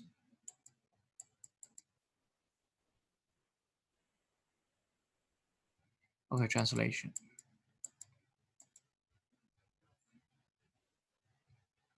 Okay, tomorrow we will do the deeply about the net and do some practice about net. Okay, and the Mango table. Okay, modifies packet data. Okay, raw table determines whether data packets are processed using the state tracking mechanism. Okay, mechanism. So there was a priority you need to remember. Okay, the row, and then a Mango, and then the net, and then the feeder. Okay, and then feeder. They see, or you can see that this is the order. Okay, this is order. The row, the Mango, the net feeder. Okay. And so when the process of transmitting the data packets to IP tables, the process is like this. Okay. When a data packet enters a network adapter, it is first matched with the pre-outing chain. Okay, pre-outing chain. And this one. Firstly, comes to the pre-outing chain, and then the system determines that the subsequent processing according to the destination IP address of the packet. Okay, if the destination IP address of packet is a local host, okay, the system will send the packet to the input chain to match the packet with the rules in this chain. Okay, if the packet matches a rule, the system sends the packet to the corresponding local process. If not match is found, the system discard packet. Okay. So what is this? This is a local. Okay, if it is a local host, where it was sent to the input chain. If it is not local host, they will send it to be forward. Okay, if this is not local host.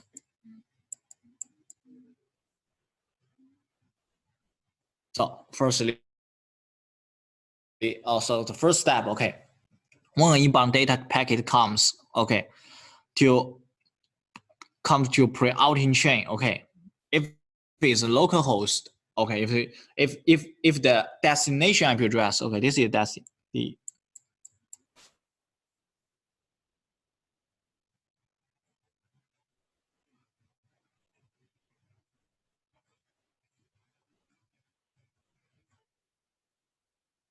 okay, if the destination IP address is a local host, comes to input chain.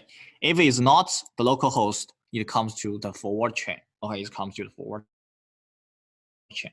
Okay, so and when, as we said, then when we comes to the the forwarding chain, okay, to match the packet with rules in this chain, If the package matches the rule, okay, the system sends the package to the corresponding local process. If not match, it will discard. Okay, also if it match, to forward. If it not match, it will discard. Okay.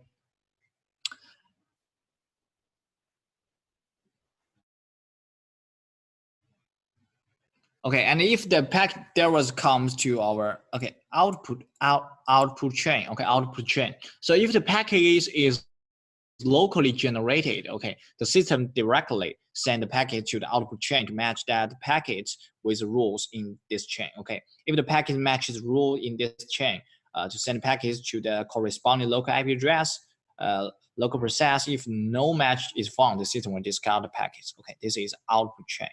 Output chain. Okay, and IP tables rules. This is a command. Okay, command. That's if you need to configure the IP table rule, you need to use these things. Okay, these parameters. Okay, parameters.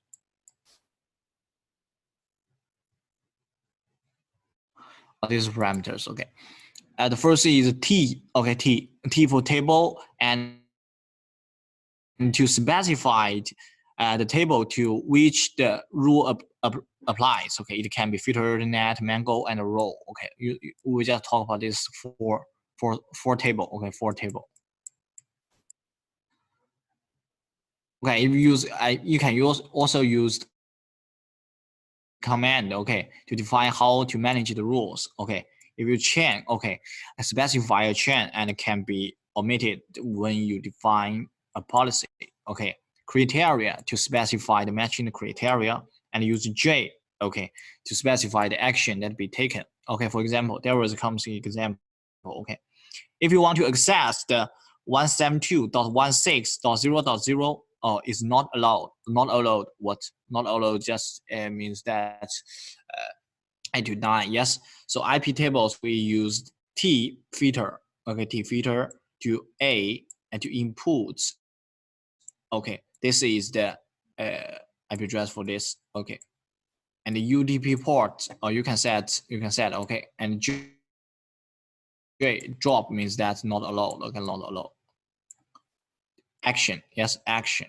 J action means that J drop means that J gonna be not allowed. Okay, not allowed. This is the UDP port. Okay, UDP port.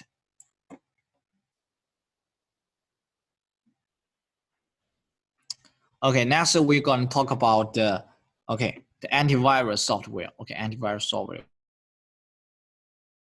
So why we need antivirus? Because we need patches to defend the virus. Yes, to defend the virus. So antivirus software is a type of software to remove the computer. You can know the action. Okay, to remove the computer virus, malicious. Okay, Trojan horse. Okay, other threats. Okay, and the function of this is have firstly monitoring. Okay, monitoring. A second one, identification. Okay, scanning. Okay, clearing. Okay, upgrade, and the proactive defense. Okay, proactive defense. So this is the antivirus software's functions. Okay, first monitor. He not just to do the remove. Okay, firstly he need to monitor the computer. When your computer is a start, okay, he need to monitor it. Okay, and when there was a file comes to your computer or comes to your PC, okay, he need to do the identification and do the scanning. Okay, you can set the time, maybe 1 day. Each day you do the virus scanning for your personal PC. Okay, and when it found that this is a virus or found this is the threat, he will to do the clearing. Okay, to do the clearing, and then because our threat is update day and updates day and day, so it as for the antivirus software, it also need to do automatic upgrade. It also need to do the automatic upgrade. Okay, and as for the defense, the antivirus needs to support the proactive defense. Okay, so this is the function about antivirus. Okay, next is about basic functions of antivirus software. Okay, first is that the virus prevention. Okay, prevention to prevent okay the virus from attacking computers. Okay, and identification. Okay, just we talked about before. Okay, identification need to do the identify. Okay, identify, and then we talk about clearing, just to remove. Okay, remove. Okay. And the antivirus software for components. Okay, components. This is the antivirus software. Okay, there was a database. Okay, there was a database. It's a virus signature database. Okay, like the same. Maybe different virus have different signatures. When the virus is similar to the virus keyword to search the virus signature is match or not match. Okay, scanners are the main part of the antivirus software and are mainly used to scan the virus. Okay, so this is antivirus signature database. It has many scanners, you can see. Okay, if there was comes anywhere to do the match. Okay. And next is the key technologies of antivirus software. Okay, we use the unpacking. Okay, unpacking, because virus. Okay, you know that virus may be the same virus, but as for virus, he wants to bypass the our normal system to attack our normal computer. Okay, he need to wear some clothes, just like our human. Okay, wear some different clothes, but the virus is the same. So as for the antivirus, he needs to have this function to do the unpacking. Okay, just means to get the real virus is. Okay, so the unpacking technology is commonly used to antivirus software. This technology can be used to analyze the compressed files with misleading instructions, and packed files. Okay, compressed one. Okay. You can see that if the antivirus software does not have a strong unpacking capability, two different signatures records must be added to defend against a shell virus. This is because if a hacker uses another tool to pack a virus, the virus will be not recognized by the antivirus software, and a new signature record must be added for removing the virus. Okay, so this is very important technologies for antivirus software to do the unpacking, because okay, virus is the same, and this is a different code, just similar. Okay, to different codes. Okay. As for the self-protection technology, prevent virus from ending the running process of antivirus software and tampering with antivirus software files. For example, this is the antivirus semantic. Okay, semantic antivirus. Okay, if you are not need to, you can do this end task to do the self-protection. Okay, self-protection. And then other key technology of antivirus software is to repair. Okay, repair. Antivirus software usually delete the infected files to remove virus. In this case, some system files may be deleted by mistake. Okay, but as a result, the system breaks down and cannot start. So the repair technologies of antivirus software repairs damaged files. Okay, is also very important. Okay, because not all the users were to do the correct step. Maybe they were to do the delete.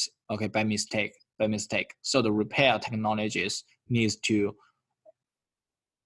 very important for antivirus. Okay, so this is for the repair. And next is for update. Okay, update. The virus signature database, because you know that many virus change day and day. Okay, so the virus signatures will change. So we need that antivirus software to do update by the automatically by itself. Okay, so this is update by time. Okay, we call it a real-time update. Real-time update. Okay, the real-time update of the virus signature database is particularly important. Okay, particularly important. Okay, this same that it finds risk is a Trojan horse. Yes, it's a Trojan horse. So this proactive, okay, proactive defense. That means that antivirus can also monitor program actions and files to automatically detect virus and perform proactive defense. Okay, so and the actions, okay, actions risk is the Trojan horse. Okay. Okay, this is a famous antivirus in China. Okay, for example, Symantec. Okay, Symantec, and this is 360 or 360 in China. Okay, and McAfee. Okay, McAfee also. Okay, we use for most for like this one, racing, and Kaspersky. Okay, Kaspersky. Okay, Kaspersky. This is we often use in China's in the enterprise network in the our personal computer. We also use this antivirus software to protect our PC. Okay.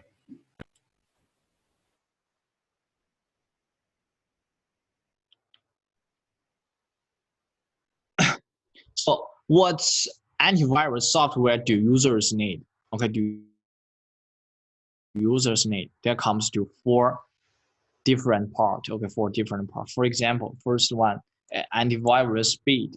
Okay, and some people say that's as UI is important. Okay, and some people say occupied resources, and some as for antivirus effect takes effects, so different effects. Okay.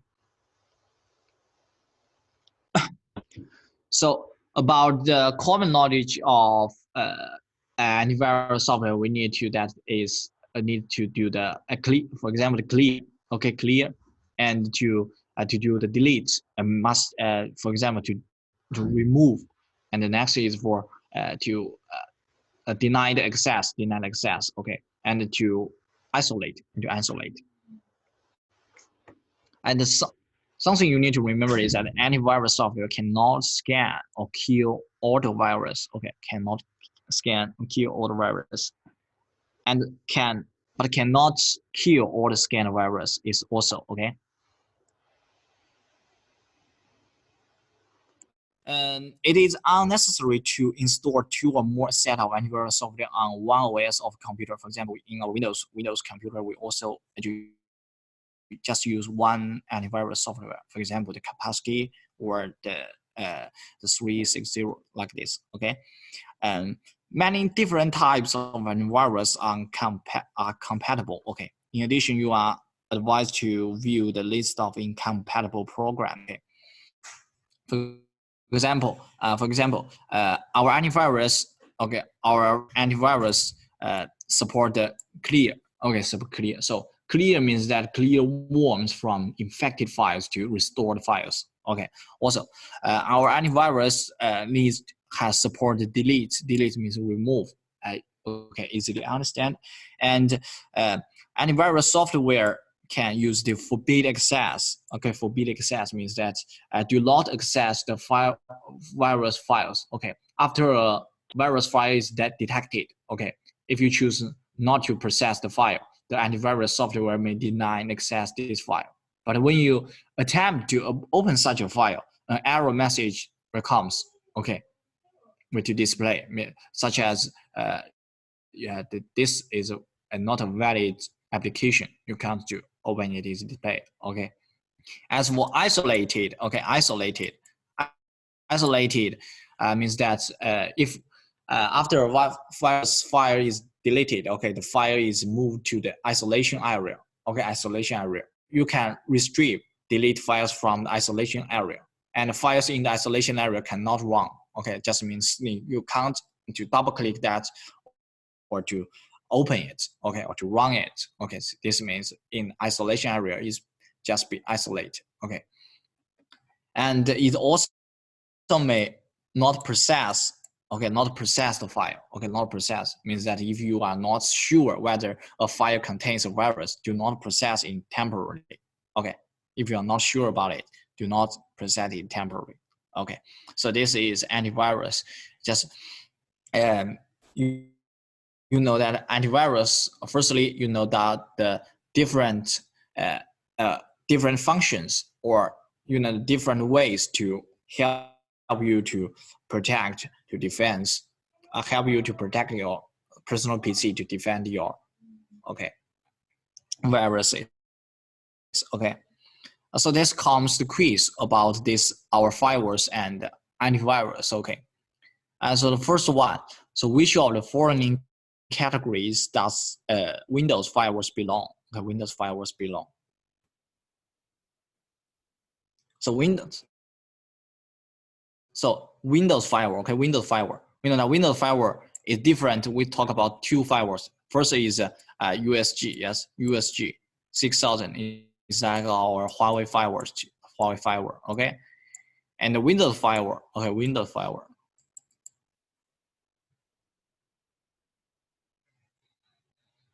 Okay, in the USG 6000 is what is a network firewall? Yes, it's a network firewall. Okay, it's also okay a hardware. Okay, hardware.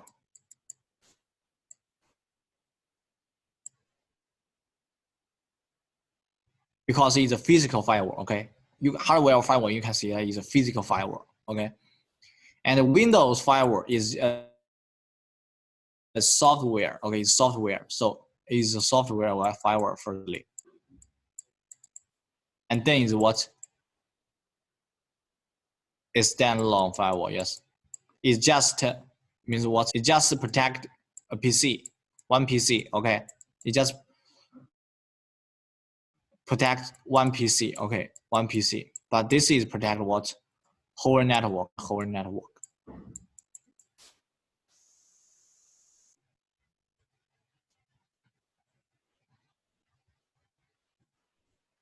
Protect the whole network. Okay. So this is so the answer of this is what? BNC. Okay, BNC. Okay. Next, so which of the following are the components of antivirus software? Okay, antivirus software. We just tell the components. Yes.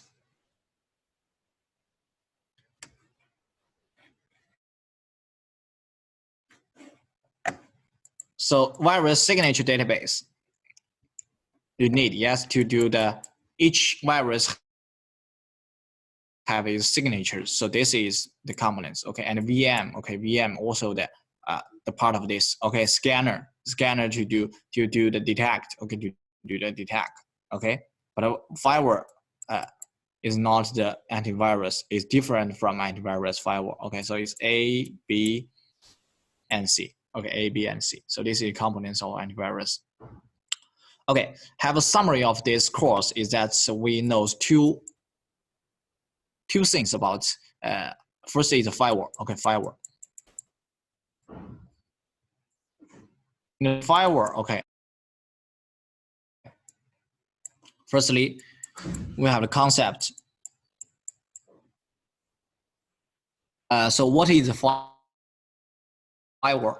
Okay, what is a firewall? Firewall is used to firstly used is to isolate the fires, and in our network is used to protect our internal network, to separate our private network and to public network. Okay, so this is a concept of firewall. It's due the defense. You can defend the virus also. Okay, and then we have the categories or categories.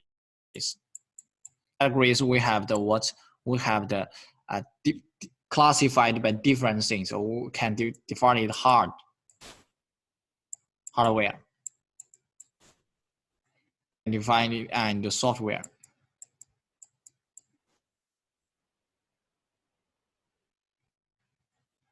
Okay, and also can divide it into standalone.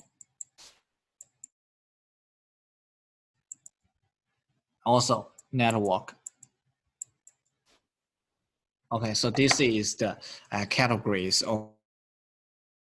Okay, and in the this is for Windows. Okay, this is for Windows.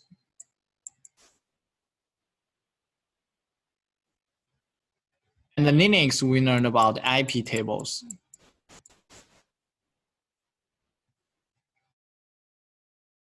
And tables, we learned about the rules. Yes, rules. How to have the introduction that rules. We have what we have the source.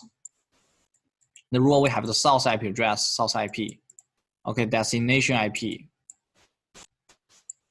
Okay, the action.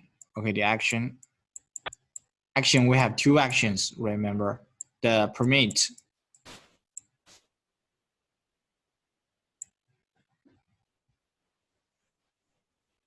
Okay, deny. Okay, and last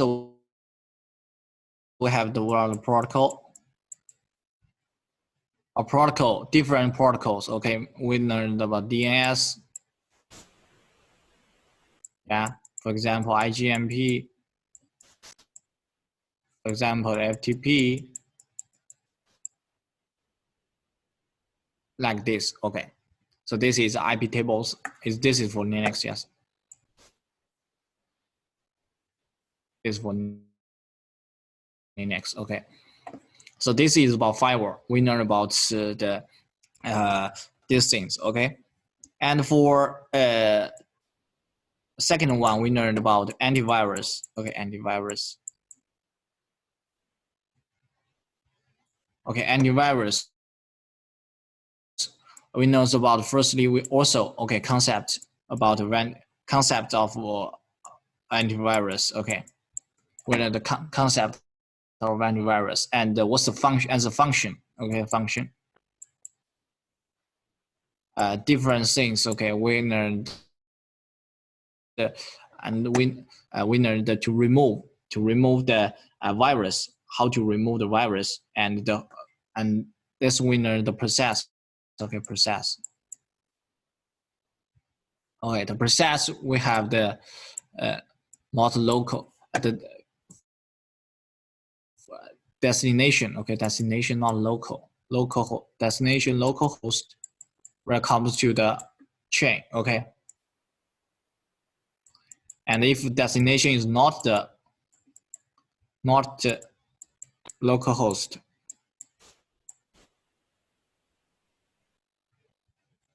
okay, another chain. Okay, so this is the okay, the antivirus.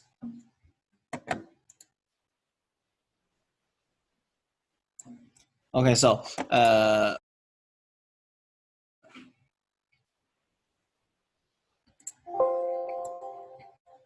okay, so this is the okay, so this is a whole summary about our firewall and antivirus software. Okay, so this is today's course, and tomorrow's course is about our. So the first day we talk about 2 days. Yes, the first day we learned about the information security. Okay, information security.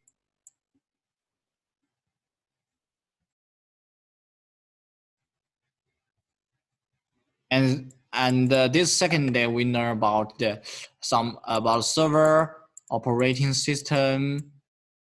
Okay, like this. Okay, these 2 days. Okay, these 2 days. These 2 days we just focus on the introduction. Okay, introduction. Introduction, not focus on the real technology. Okay, real technology. Just have some news. We just have some news. Maybe some you may think some a little boring. Okay, and the next day. Okay, the next day we comes to our 3 days. We come to our practice and lecture. Okay, tomorrow we're going to learn about the firewall. Huawei firewall, the USG, and for example, the security policy, okay, security policy, and the nets, okay, nets means this we will do the practice, okay, practice. Okay, practice. So because we need to do the lab, okay, we need to do the lab, so we need so best you need to download, okay, download ENSP, okay, the ENSP,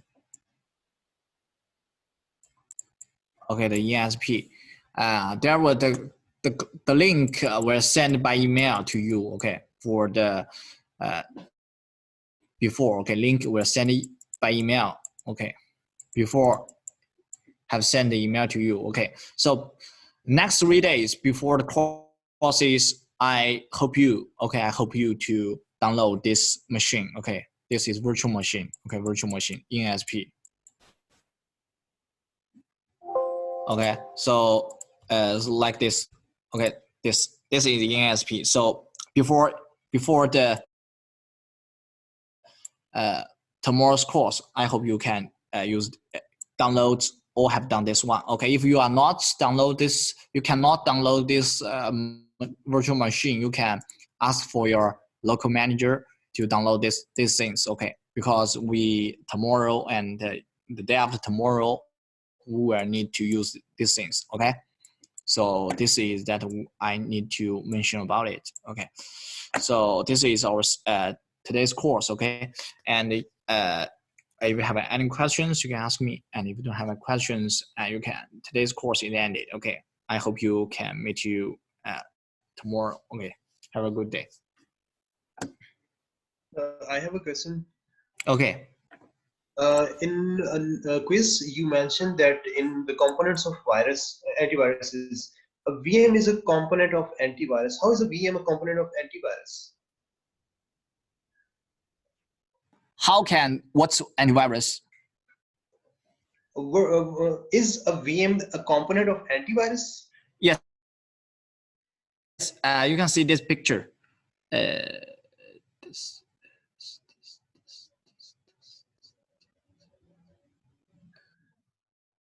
Yes, you can see that.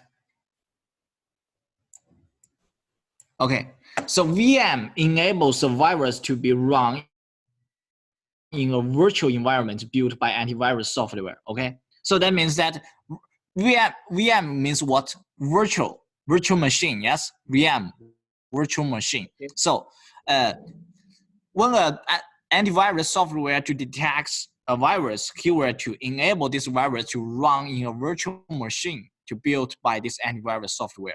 So this is so VM is also a component of antivirus software. Okay. Okay, thank you. Okay. So remember tomorrow. Okay.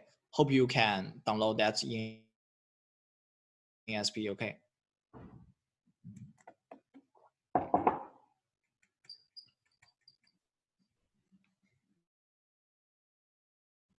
So if you don't have any questions, you can leave the meeting. Okay.